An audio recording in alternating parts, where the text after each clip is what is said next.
నమస్తే, నా పేరు తేజస్విని. బీసీఎన్ న్యూస్ కి స్వాగతం. ముందుగా ముఖ్యాంశాలు.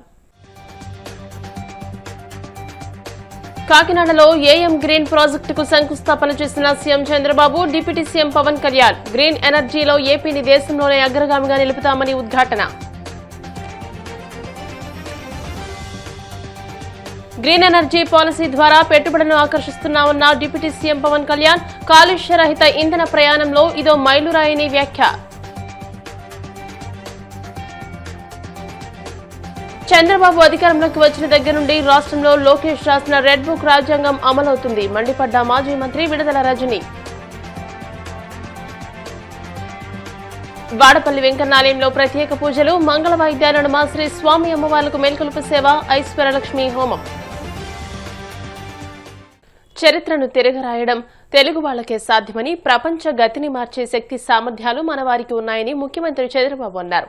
ఈ సత్తాను చాటేలా ప్రపంచంలోనే అతిపెద్ద గ్రీన్ హైడ్రోజన్, గ్రీన్ అమోనియా ప్రాజెక్టుకు కాకినాడ వేదిక కావడం తెలుగు వారందరికీ గర్వకారణమని ఆయన పేర్కొన్నారు. గ్రీన్ కో అనుబంధ సంస్థ ఏఎం గ్రీన్ ఆధ్వర్యంలో కాకినాడలో ఏర్పాటు చేస్తున్న ఈ ప్రతిష్టాత్మక ప్రాజెక్టుకు ఉప ముఖ్యమంత్రి పవన్ కళ్యాణ్ తో కలిసి చంద్రబాబు శంకుస్థాపన చేశారు. ఈ ప్రాజెక్టుతో ఇకపై ప్రపంచం మొత్తం కాకినాడ వైపు చూస్తుందని, భవిష్యత్ ఇంధన రంగంలో ఆంధ్రప్రదేశ్ కీలక పాత్ర పోషించనుందని ఆయన ధీమా వ్యక్తం చేశారు.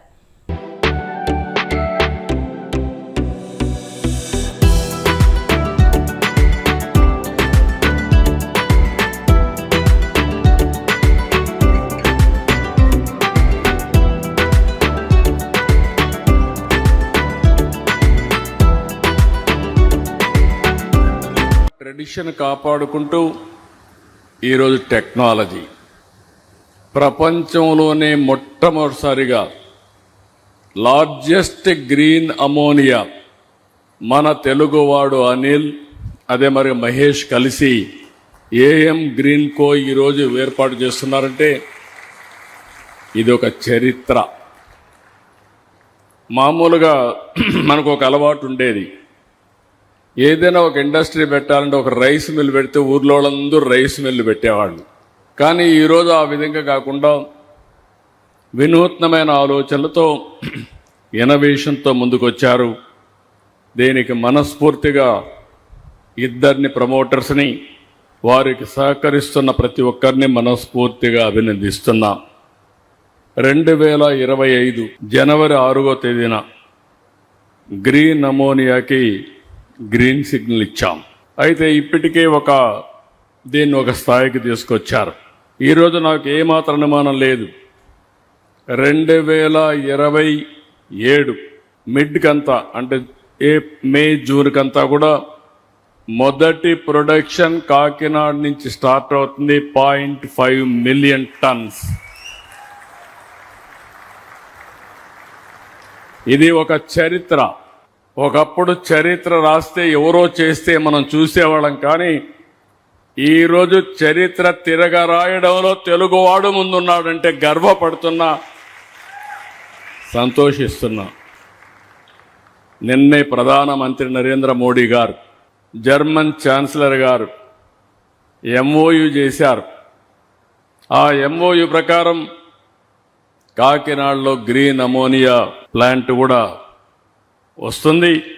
మనం ఇక్కడి నుంచి సప్లై చేస్తున్నాం. ఇంకొక పక్కన మనందరం గుర్తుపెట్టుకోవాల్సిన అవసరం ఉంది. ఇక్కడుండే ప్లాంట్ ఇప్పుడు నాగార్జున ఫెర్టిలైజర్స్.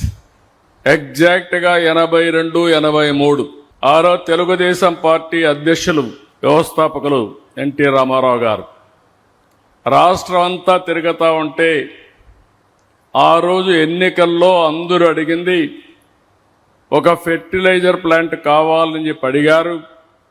తప్పకుండా నాగార్జున ఫెర్టిలైజర్ ప్లాంట్ ఏర్పాటు చేస్తారని ఎన్నికల్లో హామీ ఇచ్చి, ఆ హామీని నెరవేర్చిన వ్యక్తి నందమూరి తారక రామారావు గారు, తెలుగుదేశం పార్టీ ఆనాడు.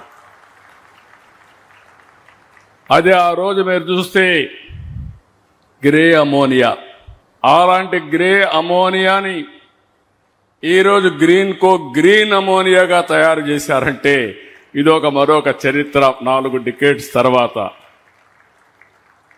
చాలామందికి అనిపిస్తుంది అమోనియా ఏదైతే ఉంది, మనం అంతా కూడా యూరియా వేస్తూ ఉంటాం కాబట్టి ఇది మామూలు అనుకుంటున్నాం. కానీ ఇది ఒక పెను మార్పు అనే విషయం మీరు గుర్తుపెట్టుకోవాల్సిన అవసరం ఉంది.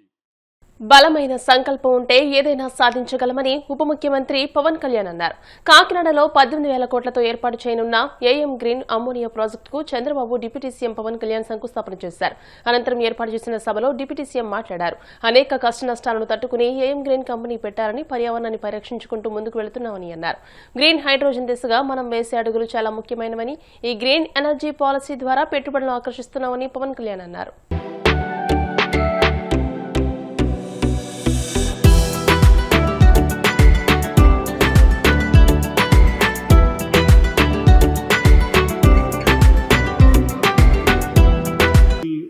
చల్మల్గా శెట్టి గారి గురించి చాలా సంవత్సరాలుగా తెలుసు. ఆయన ఒక 14 సంవత్సరాల క్రితం కలలు తప్ప కేవలం ఏదో సాధించాలని ఒక తపన, చేతిలో డబ్బులు లేకపోయినా కానీ బలమైన సంకల్పం, సాధించాలన్న సంకల్పం, ఎలాంటి పబ్లిక్ పెట్టుబడులు లేకుండా తన స్వీయ శక్తితోటి, మహేష్ గారి సహకారంతో, వారి స్నేహంతో ఒక అద్భుతమైన గ్రీన్ కో కంపెనీని 6 వర్టికల్స్ ద్వారా ఈరోజు తీసుకొచ్చి దాంట్లో భాగంగా ఈ ఏఎం గ్రీన్ కంపెనీని కూడా ఈరోజు ఫౌండేషన్ ఇవ్వడం చాలా చాలా ఆనందదాయకంగా ఉంది. ఒక మనిషి కళల కంటే తప్ప ఏమీ సాధించలేరు.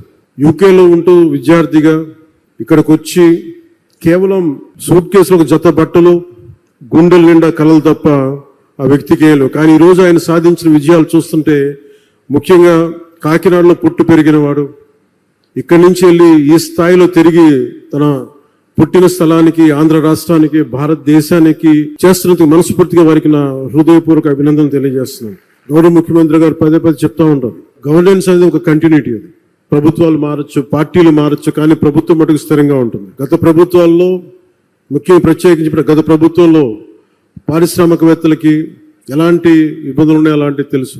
గౌరవ ముఖ్యమంత్రి గారు చెప్పేది, పారిశ్రామికవేత్తలకి, పెట్టుబడులకి ఎలాంటి ఇబ్బంది కలగకుండా చాలా ఆరోగ్యకరమైన వాతావరణం ఉండాలని వారు చెప్పే దానికి నిదర్శనం ఈ రోజున భవిష్యత్తులో ఇది ఒక $10 బిలియన్ ఒక పెట్టుబడులు వచ్చే ఒక బలమైన కంపెనీగా దీన్ని తయారు చేయడం మనస్ఫూర్తిగా వారికి నా అభినందనలు తెలియజేస్తున్నాను. కాకినాడలోని 495 ఎకరాల విస్తీర్ణంలో ఇది ఏర్పాటు కానున్నది.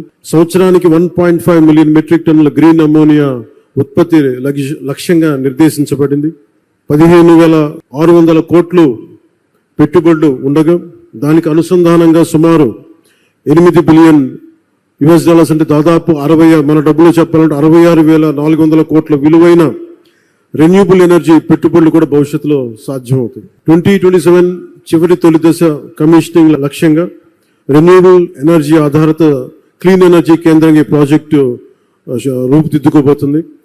ఈ నిర్మాణ దశలో మొన్న మధ్యన మాట్లాడుకుంటూ ఉంటే అనిల్ గారితో ఎంతమందికి ఉపాధి కల్పిస్తుంది అని అంటే, నిర్మాణ దశలో దాదాపు 8,000 మందికి, అలాగే ఆపరేషన్ దశలో దాదాపు 1,500 మందికి ప్రత్యక్ష ఉపాధి, పరోక్షంగా దీన్ని ఆధారం చేసుకుని కొన్ని వేల మందికి దీర్ఘకాల ఉపాధి అవకాశాలు సృష్టించే ప్రాజెక్ట్ మనస్ఫూర్తిగా విజయవంతం కావాలని దీనికి వ్యవస్థాపకులైన చైర్మన్ శ్రీ చలమలశెట్టి అనిల్ గారికి, మహేష్ గారికి మనస్ఫూర్తిగా నా శుభాకాంక్షలు తెలియజేస్తాను.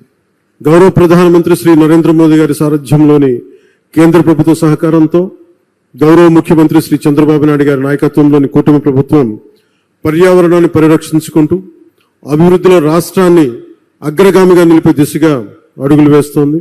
ఈ ప్రయత్నాల్లో భారతదేశం పెట్టుకున్న లక్ష్యంలో జీరో నెట్ ఎమిషన్ కి భాగంగా ఈ ప్రయత్నాల్లో గ్రీన్ అమ్మోనియా ప్రాజెక్ట్ చాలా కీలకమైన అడుగు.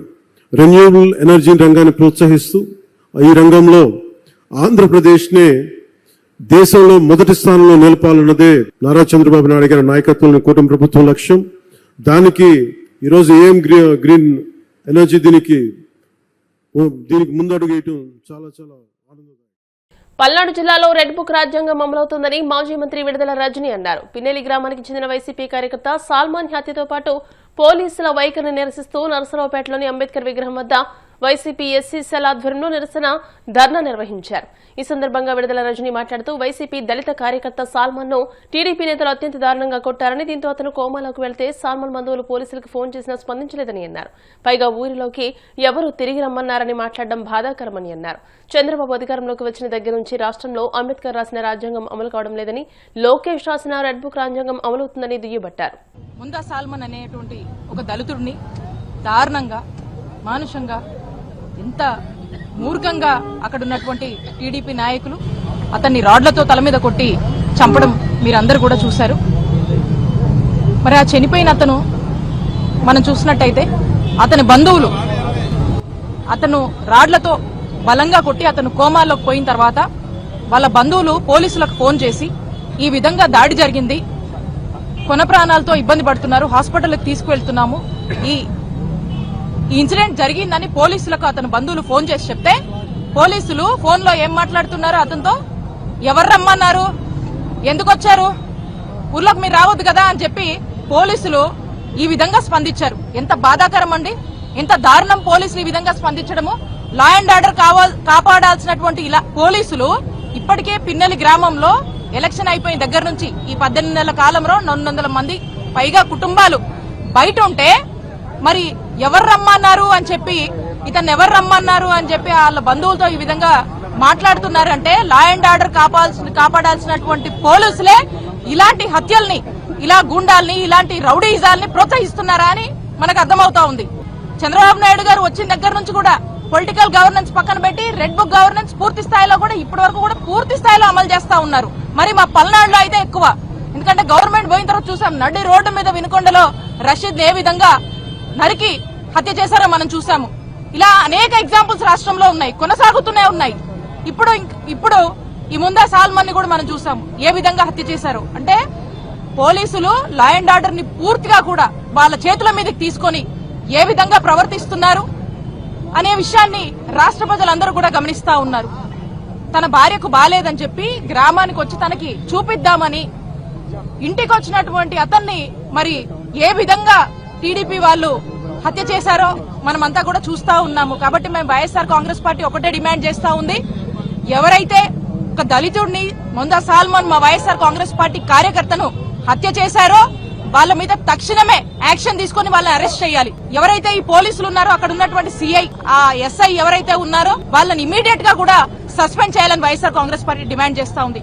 అలాగే మా నాయకుడు జగన్మోహన్ రెడ్డి గారు ఘటన జరిగిన వెంటనే అక్కడ ఉన్నటువంటి మా ఇన్ఛార్జ్ కాసు మహేష్ రెడ్డి గారు ఆ కుటుంబానికి పూర్తి స్థాయిలో కూడా అండగా ఉన్నారు. విషయాలన్నీ కూడా జగన్మోహన్ రెడ్డి గారికి వివరించారు. జగన్ గారు ఆ పరిస్థితులన్నీ కూడా ఫోన్ మాట్లాడి కనుక్కొని తెలుసుకొని ఆ కుటుంబానికి వారి యొక్క కండోలెన్సెస్ తెలిపారు. ఆ కుటుంబానికి 5 లక్షల ఎక్స్గ్రేషియా కూడా ప్రకటించారు. ఇంకా ఫ్యూచర్ లో కూడా ఎక్కడ ఇలాంటి పరిస్థితి జరిగినా వైఎస్ఆర్ కాంగ్రెస్ పార్టీ మా నాయకుడు జగన్మోహన్ రెడ్డి గారు పూర్తిగా అండగా ఉంటారు, మీరు భయపడొద్దు అని చెప్పి ధైర్యం కూడా చెప్పినటువంటి పరిస్థితులు. ఇప్పటికే ఆ గ్రామానికి జగన్మోహన్ రెడ్డి గారు రావాలనుకున్నారు. అక్కడ వాళ్ళంతా కూడా నిన్న మహేష్ గారు చెప్పారు, కొద్ది రోజులు అందరూ కూడా మాట్లాడుకొని ఒక మీటింగ్ వేసుకొని టైం చూసుకొని జగన్మోహన్ రెడ్డి గారు వచ్చి అందరూ ఆ గ్రామాల్లోకి తిరిగి వచ్చి ఉండొచ్చు అని చెప్పి ఒక భరోసాని ఇవ్వాలని జగన్మోహన్ రెడ్డి గారు ప్రయత్నిస్తూ ఉండగా మరి మహేష్ గారు కూడా వాళ్ళందరికీ ధైర్యాన్ని ఇస్తూ ఉన్నారు. మరి ఈ రకంగా పోలీసులేమో ఆ విధంగా మాట్లాడి ఎవరైతే చనిపోయారో చనిపోయిన అతని మీద కేసు పెట్టారు. ఇక దాదాపుగా 6 రోజుల పాటు చికిత్స పొంది ఇక అతను చనిపోతాడేమో డౌట్ వచ్చినాక పోలీసులు ఏదో చిన్న కేసు ఆ యొక్క చంపినటువంటి వాళ్ళ మీద, టీడీపీ వాళ్ళ మీద పెట్టారు. మేము ఒకటే చెప్తా ఉన్నాము, మా వైఎస్ఆర్ కాంగ్రెస్ పార్టీ జోలికి వచ్చినటువంటి ఎవరైనా, ఎంత పెద్ద టీడీపీ నాయకుడైనా, టీడీపీ కార్యకర్త అయినా, పోలీసులైనా సరే టైం వచ్చినప్పుడు మీ అందరినీ వదిలిపెట్టము. ఖచ్చితంగా దీని మీద ఎంక్వైరీ చేసి చట్టం ముందు మిమ్మల్ని దోషులుగా నిలబెడతామని తెలియజేస్తాం. ఇప్పుడు కాసేపు ప్రకటనలు.